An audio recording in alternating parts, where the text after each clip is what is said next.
Vamos para a série de mensagens, Prosperidade Bíblica. 40 dias de prosperidade bíblica. Você lembra qual foi a primeira mensagem? Um coração rendido para uma vida sem estresse. A segunda mensagem, fé em Deus e sábia administração. Terceira mensagem, os primeiros frutos e o impacto da gratidão. Quarta mensagem, liberdade espiritual e famílias abençoadas. Quinta mensagem, domingo passado, quem estava na celebração domingo passado, faz um sinal com a mão aí, generosidade e contentamento, vitória contra a avareza. E hoje eu convido você, se você quiser, você pode inclusive entrar no aplicativo da igreja, baixar o estudo, essa mensagem que eu estou passando para você, você tem acesso no aplicativo Igreja Vida Oficial. É isso, né, Elton? Igreja Vida Oficial, e você pode acompanhar esse estudo aí junto com você. Hoje, então, consagração e multiplicação, o segredo das grandes decisões. Vamos repetir juntos? Consagração e multiplicação, o segredo das grandes decisões. Vamos então ao texto de João, capítulo 6, do verso 1 até o verso 14. Depois dessas coisas, Jesus atravessou o mar da Galileia. Eu vou ter que ir para cá. Que é o de Tiberíades, uma grande multidão o seguia, porque tinham visto os sinais que ele fazia na cura dos enfermos. Então Jesus subiu ao monte e sentou-se ali com seus discípulos. Ora, a Páscoa, a festa dos judeus, estava próxima. Então Jesus, erguendo os olhos e vendo que uma grande multidão se aproximava, disse a Felipe: onde compraremos pão para lhes dar de comer? Mas Jesus dizia isto para testá-lo, porque sabia o quê? Vocês vão ter que me ajudar, pessoal da mídia. Pulou ali, tá? Eu acho que deve ter deturpado o slide, né? Alguma coisa aconteceu. Oi? Não, acho que eu leio aqui, né? Ora, a Páscoa, a festa dos judeus, estava próxima. Então Jesus, erguendo os olhos e vendo que uma grande multidão se aproximou. Tem que reduzir porque está comendo ali a última linha. Então Jesus, erguendo os olhos e vendo que uma grande multidão se aproximava, disse a Filipe: onde compraremos pão para lhes dar de comer? Mas Jesus dizia isso para testá-lo, porque sabia o que... Continua. 7.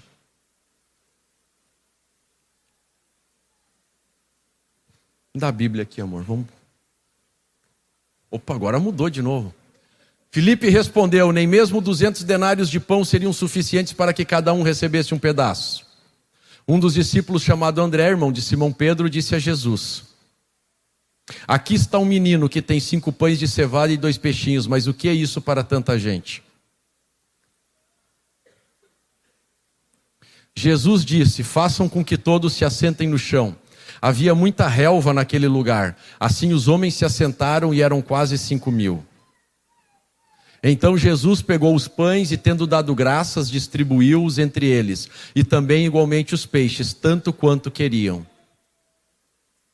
E quando já estavam satisfeitos, Jesus disse aos seus discípulos: recolham os pedaços que sobraram, para que nada se perca. Assim, pois, o fizeram e encheram 12 cestos de pedaços dos 5 pães de cevada que sobraram, depois que todos tinham comido. Quando as pessoas viram o sinal que Jesus havia feito, disseram: este verdadeiramente é o profeta que devia vir ao mundo. Diga, junto comigo, para a pessoa que está do seu lado: este é o profeta que devia chegar na sua casa. Queridos, nós temos hoje uma grande verdade para viver. Se você já entendeu a prosperidade bíblica, você precisa entender que nós não estamos falando de coisas materiais. Nós não estamos falando do que as nossas mãos podem sentir, porque todas as coisas têm origem no mundo espiritual. O cristão, ele é um bom mordomo de Jesus. O bom mordomo sabe que todas as coisas pertencem ao Criador, porque ele veio sem nada, e ele voltará sem nada. Nenhum de nós vai ter um caixão que cabe mais do que nós mesmos.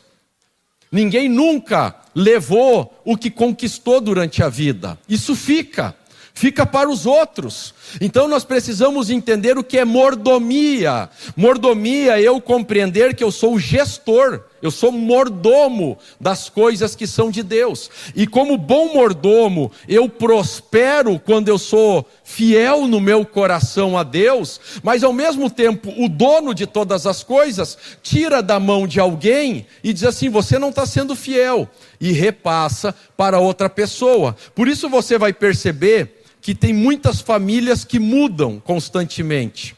Tem pessoas sentadas aqui hoje que vieram de uma família muito pobre, e hoje você tem muito mais do que o seu pai e a sua mãe. Mas também é verdade que tem pessoas que vieram de famílias muito ricas, e hoje você tem menos do que tem o seu pai e a sua mãe. O que está acontecendo aqui? O dono de todas as coisas está sempre olhando o coração, e ele distribui o que é dele, nunca foi nosso.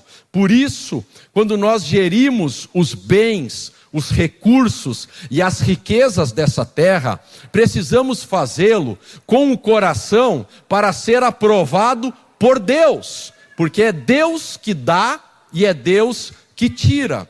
E nós, filhos de Deus, temos uma promessa: e o meu Deus, segundo a sua rica glória, há de suprir todas as vossas necessidades em Cristo Jesus. Filipenses 4,19.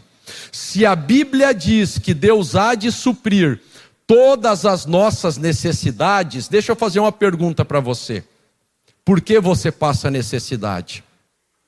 Tem algum princípio que foi quebrado? Se Deus se comprometeu em não deixar faltar nada, eu preciso me perguntar: qual é o princípio que eu quebrei no meu coração de não poder desfrutar do que Deus me deu? O mundo espiritual, ele tem princípios para funcionar. O mundo espiritual, ele funciona semelhante, espelhado ao mundo natural. Deixa eu te fazer uma pergunta: uma pessoa com 20 anos, saudável, pode bater na porta da Previdência Social e pedir aposentadoria? Porque quer aposentadoria? Por que não? Tem regras, tem princípios. Se tem alguém aqui aposentado, sabe, você só se aposentou porque você se enquadrou nos princípios. Se você quiser experimentar as ricas glórias de Deus na área material, se encaixe nos princípios dele. Mas eu tenho encontrado pessoas que dizem assim: eu não concordo. Mas estás perdendo o teu tempo, porque ele é dono, ele determinou, não é eu concordo, não concordo. Aí você está batendo a cabeça na parede, está sofrendo. Nós lemos constantemente aqui na igreja, para que todos entendam, Provérbios capítulo 10, versículo 22. A bênção do Senhor enriquece, e com ela não vem dores. Queridos, a bênção de Deus, ela te prospera materialmente, mas ela tira as tuas dores. Se o teu trabalho, se o teu patrimônio, se o que tu diz que tu conquistou te traz dor de cabeça, não foi Deus que colocou na tua mão. Porque o diabo chegou para Jesus e disse: se tu me adorares, eu te darei todos os reinos desse mundo. Eu te coloco em qualquer palácio, eu te coloco em qualquer trono. O diabo também dá. Inclusive, tem pessoas, eu não tenho permissão, mas tem pessoas aqui que já foram muito ricas porque serviram ao diabo, fizeram um pacto com o diabo, enterraram, e o diabo deu.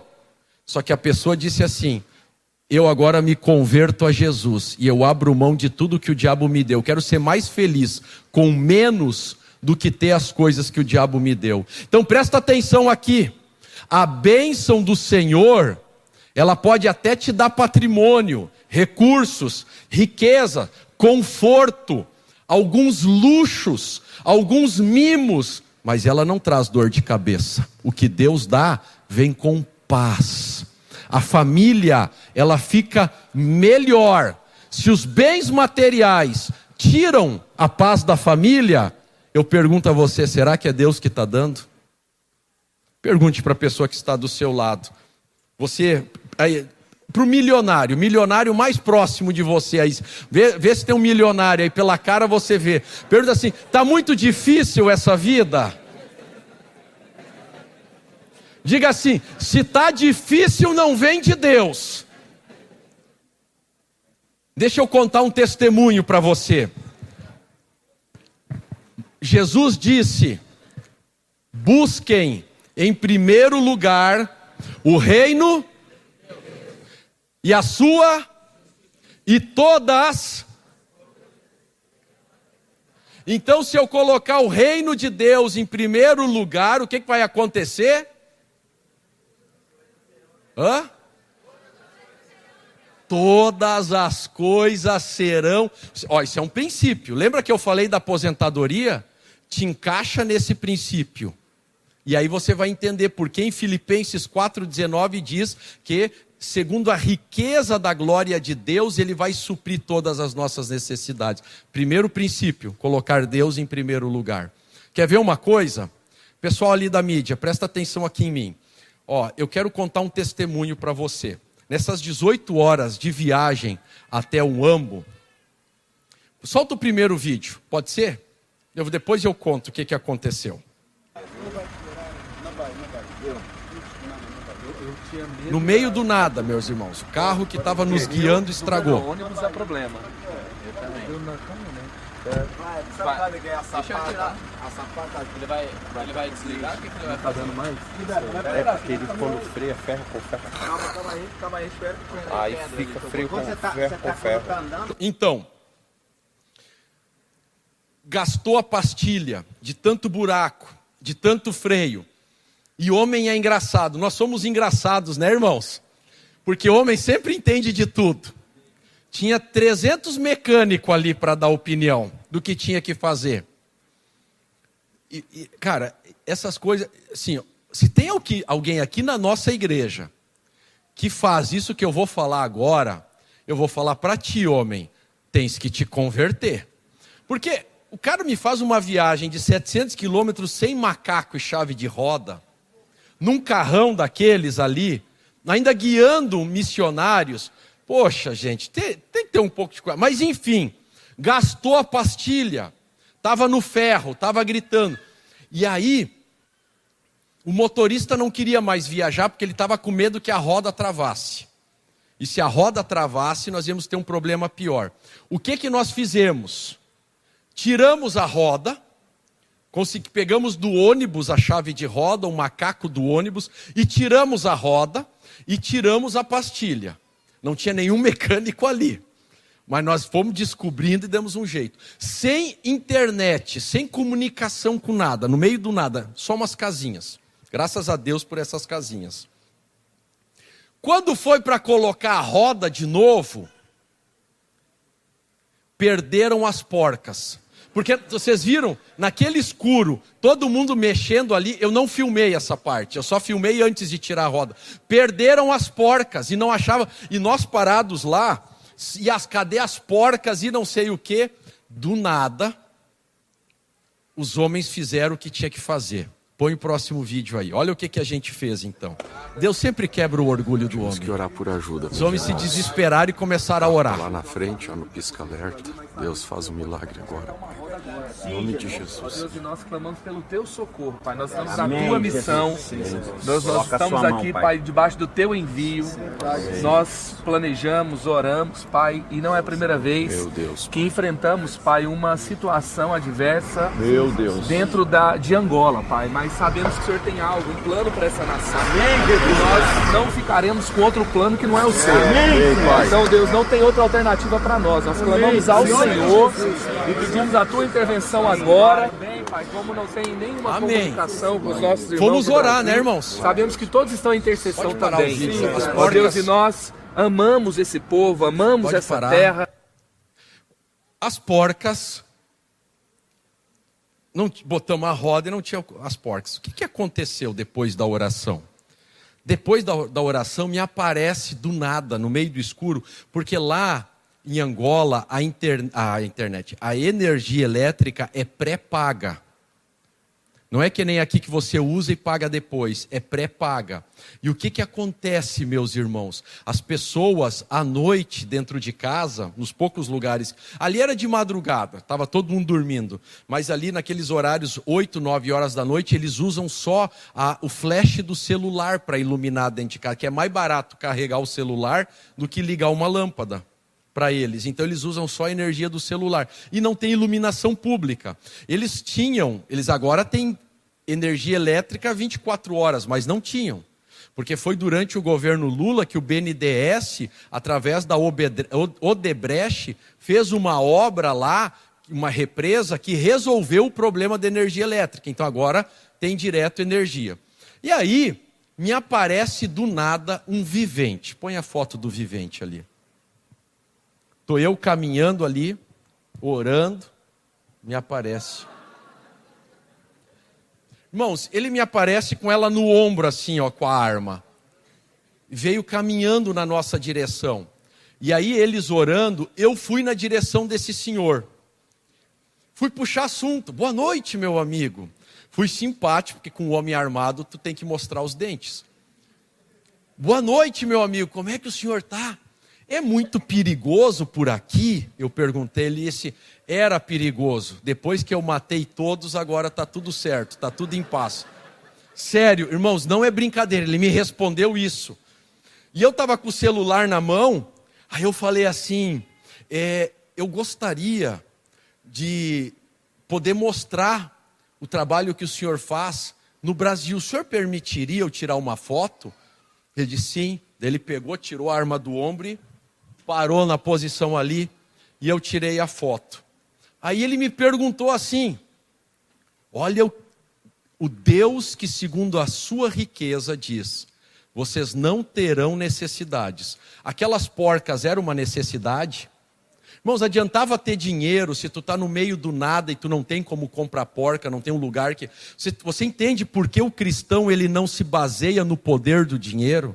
O cristão vive no poder da fé. Tem alguém crente aqui para dar um glória a Deus, um aleluia? Isso, melhorou. Vamos lá, Murilo. Dá um glória a Deus. Isso. Irmãos, ele falou assim para nós, eu vou trazer essas porcas para você. Mas ele não sabia que porca era, não sabia o tamanho, nada. Pegou e se embrenhou de volta dentro do vilarejo. E daqui a pouco ele veio com 4 porcas na mão. E aí todo mundo, mas vamos ver se serve, não sei o quê. Pegamos aquelas porcas, exatamente o que nós estávamos precisando. Ele deu as porcas, entrou e desapareceu. Parecia um anjo de Deus, irmãos. Que Deus abençoe, se for um ser humano, e se for um anjo que esteja lá com o Pai. Porque eu acho que em alguns casos Deus tem uns anjos armados assim, para proteger a gente de todo o mal contra a nossa vida. Irmãos, é sobre isso que eu estou falando. É sobre você ter prosperidade, e você colocando o reino de Deus em primeiro lugar. É você saber que você tem um pai em qualquer lugar do mundo. E o teu pai não precisa de dinheiro, porque ele é dono de todo o dinheiro. E muitas vezes na sua vida, o que você precisa não é de dinheiro. No teu caso e no caso de muita gente aqui, o que nós precisamos é de sabedoria. Precisamos de discernimento para sabermos usar o que Deus já está nos dando, mostrar fidelidade e colocar Deus em primeiro lugar naquilo que Deus já colocou na nossa mão. E agora, entrando no texto, perceba, muitas vezes a necessidade vai vir de Deus e não vai vir do diabo. Jesus estava ensinando num lugar, numa campina, um lugar aberto, longe das cidades, 5.000 homens, não contaram as mulheres. Não contaram as crianças. Gente, naquela época, cada mulher tinha 6, 7. Então, se era 5.000 homens, mais uma mulher para cada homem, e mais algumas viúvas, mais algumas solteiras, e mais as crianças, nós estamos falando de 20.000 pessoas naquele lugar. E Jesus olha para Felipe, o seu discípulo, e diz assim: Felipe, vamos dar de comida para essa multidão. Jesus criou a necessidade porque Jesus tinha um propósito. Porque a Bíblia diz, Jesus falou isso porque queria testá-lo. Diga assim: muitas necessidades são bênção de Jesus na minha vida para me testar. Agora diga para a pessoa que está do seu lado: para você aprender. A resposta do Felipe é a resposta de uma pessoa que não tem entendimento espiritual. Felipe diz assim: 200 denários, não tem como, nós só temos 200 denários, não tem como comprar comida, e também não tem onde comprar. A mente do Felipe é a mente governada pelas coisas da terra.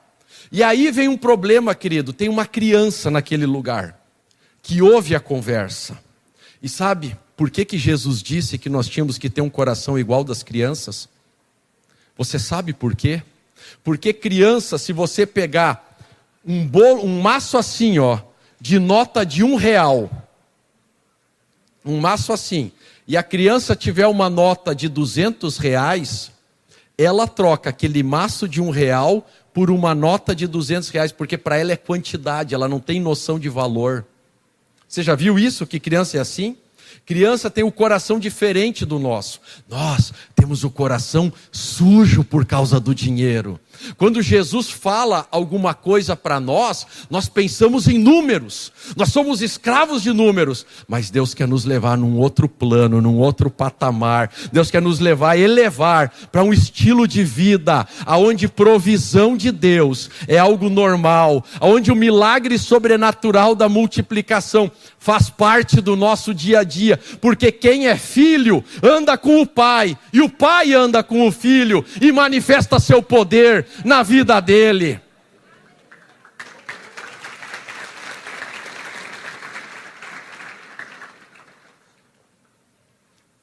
A criança tinha menos que Felipe. Felipe tinha 200 denários. A criança tinha 5 pães e 2 peixinhos. Mas a criança diz: pode dar para a multidão. Cara, não, isso não cabe na nossa cabeça. A criança, ela confiou. Se Jesus está pedindo, cara, eu vou dar 5 pães e 2. Era a merenda que a mãe dele tinha dado para ele para ir no culto com Jesus. Ó, meu filho, pega essa merenda, se o culto demorar, tu tem o teu lanchinho. Ele pegou a merendinha e ofereceu. Era menos que 200 denários, mas no coração dele era tudo. E ele não teve problema de dar o tudo para Jesus, de colocar na mão de Jesus. E aí nós temos uma escolha na nossa vida. Você escolhe se você quer ter o coração dessa criança ou se você quer ter o coração de Felipe. Se você tiver o coração de Felipe, eu já vou te adiantar que você vai sofrer muito, meu irmão, minha irmã. Se tudo na tua vida gira em torno de quanto você tem no bolso para você tomar decisões, você fala com casais, pergunta assim: quando é que vai nascer a criança? Não está pronto ainda, porque estamos trabalhando. Primeiro as coisas, depois as pessoas. O povo mais rico da terra é o povo judeu. E povo judeu, ele chama de patrimônio os filhos. O povo judeu, ele não considera patrimônio as coisas. O bem maior são os filhos. Por isso que um judeu que ficou multibilionário no Brasil, que chegou pobre porque a família tinha sido confiscada do rei da Espanha, chegou no Brasil, ficou rico com uma frase que ele falava nos seus programas de televisão: quem quer dinheiro? Vocês lembram disso? Quem quer dinheiro? E ele fez um programa de televisão, onde ele dava as coisas. E sabe por que o Silvio Santos foi o único que conseguiu bater de frente com a Rede Globo? Porque ele botou dentro da televisão a mentalidade de um judeu. Judeu não tem problema com dinheiro, porque ele sabe que ele não possui o dinheiro. O dinheiro pertence a Deus, ele é apenas gestor. E dinheiro foi feito para abençoar pessoas. Dinheiro não foi feito para me escravizar, para que eu dependa disso. E aí ele fez um programa, meu Deus do céu, qual a família, qual a vovó, Enéas, qual o vovô que domingo à tarde não ficava vidrado na frente da televisão, esperando as portas se abrirem? Qual era o nome das portas? As portas da esperança. Vocês lembram disso? O nome do programa, Baú da Felicidade. Sabe por quê? Porque felicidade era ele dar, felicidade não era o povo receber. Você lembra que ele dava e ele ria?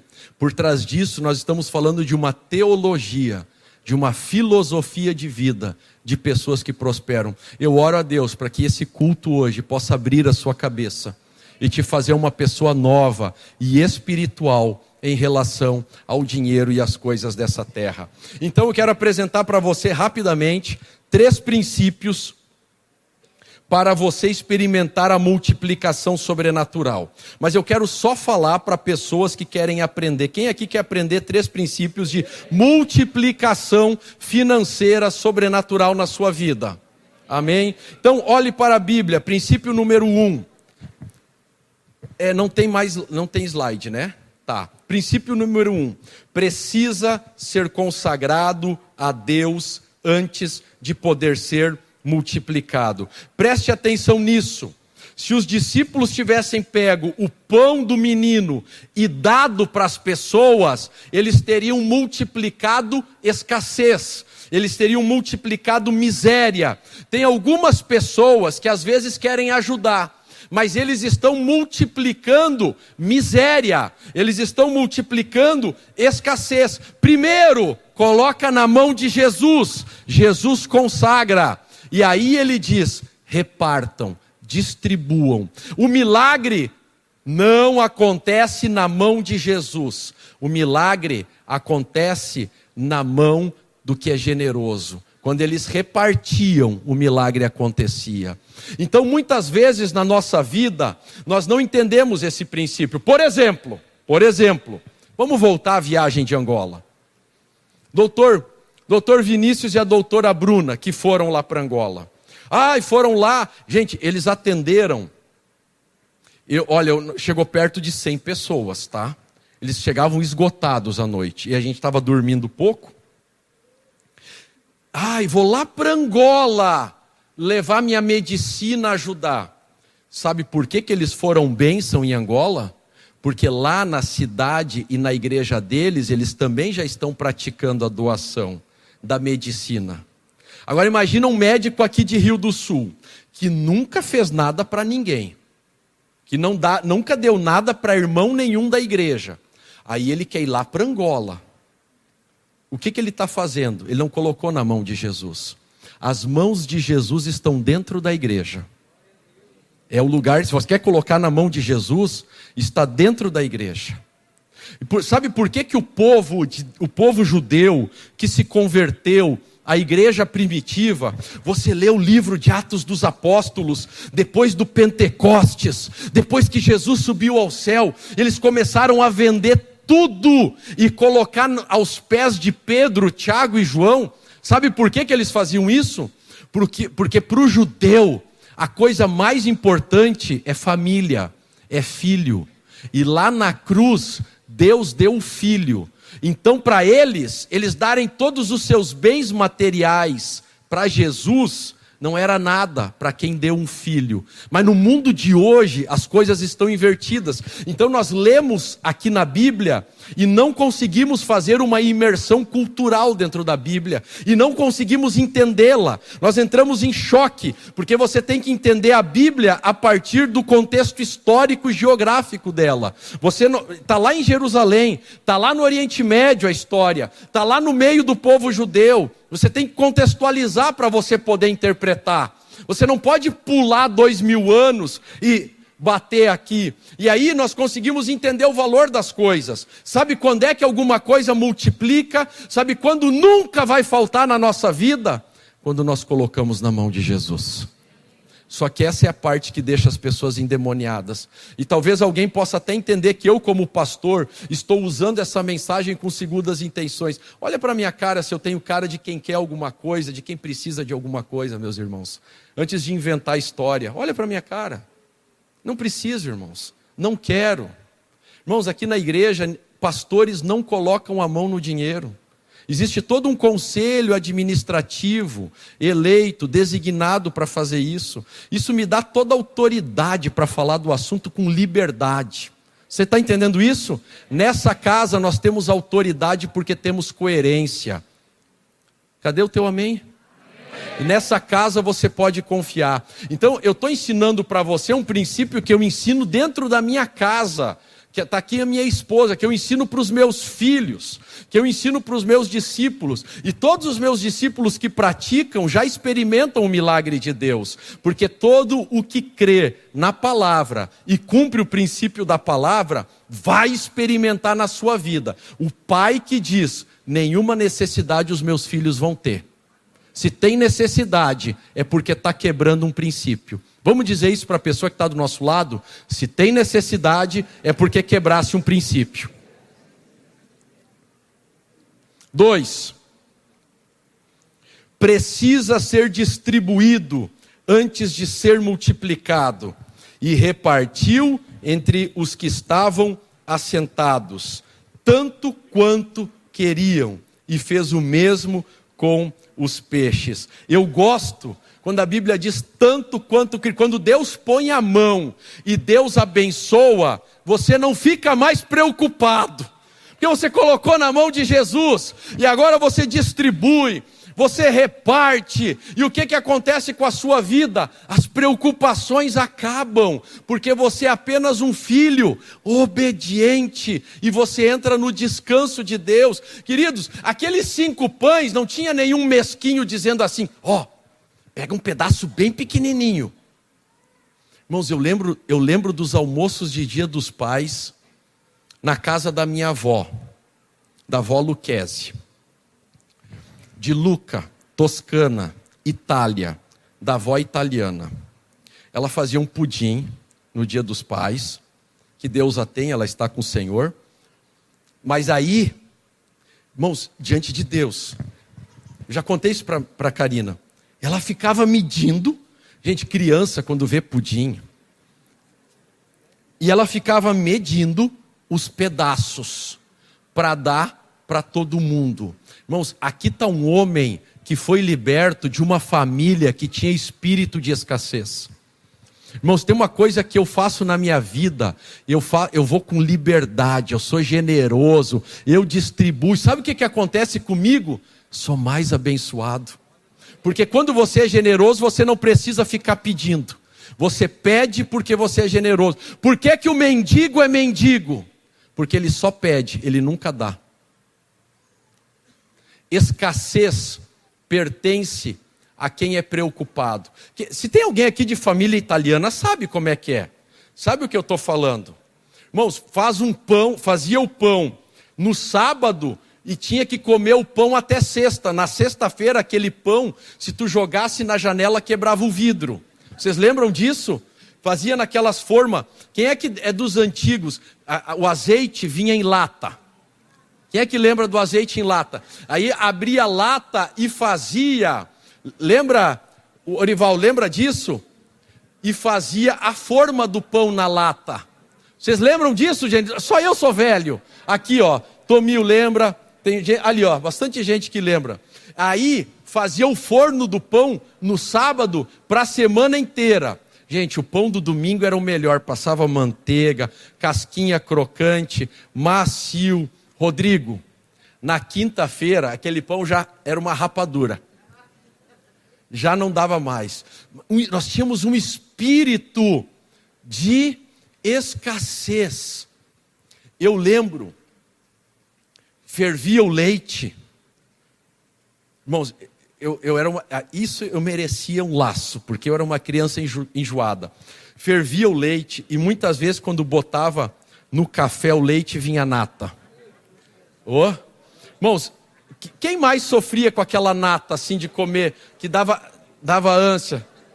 Ó, não sou eu também. Tem muita gente aqui que merecia um puxão de orelha. Irmãos, e eles diziam assim para mim quando eu era criança: oh, isso é comida. Aquelas crianças lá da Etiópia iam ficar muito felizes com essa nata no leite. E aí a gente comia com peso na consciência, por causa daquelas crianças que a gente via no Jornal Nacional, com aquela barriguinha lá da África. E aí, pegava aquela nata quando o leite fervia e botava num pote. Quem é que lembra disso? Marcos lembra? E aí, aquilo ali passava no pão, a semana inteira.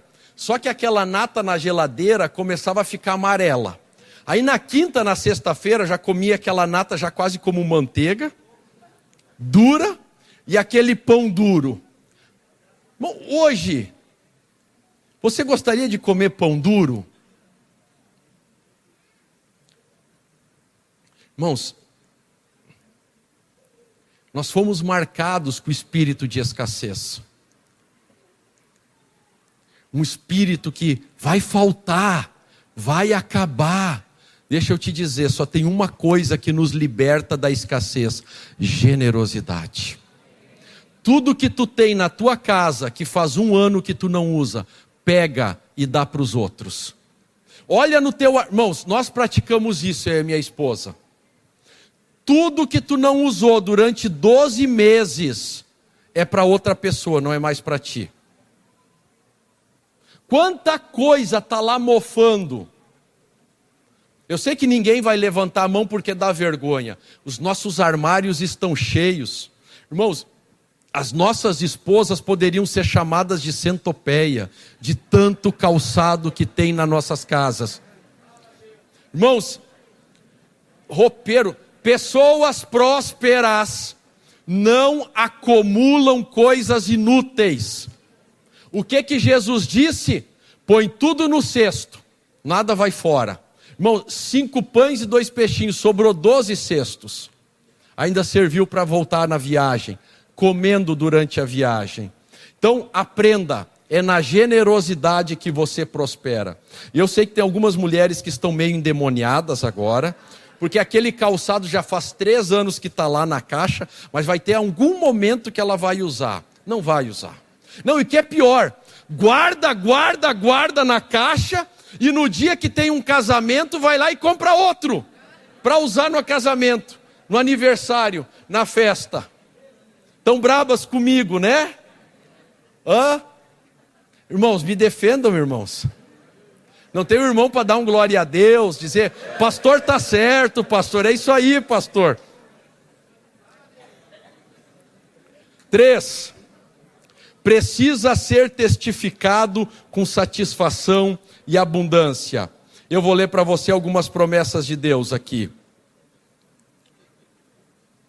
E Deus é poderoso para fazer que toda graça lhe seja acrescentada, para que em todas as coisas, em todo o tempo, tendo tudo o que é necessário, vocês transbordem. Diga assim: todas as coisas, em todo o tempo, tendo tudo o que é necessário, eu vou transbordar. Diga assim: se está escrito na Bíblia, é verdade para a minha vida. Amém. Aplauda Jesus, queridos. Fique em pé, vamos orar. Que bênção, irmãos, esse momento. Não falte na última mensagem domingo que vem. Não falte na última mensagem desse estudo.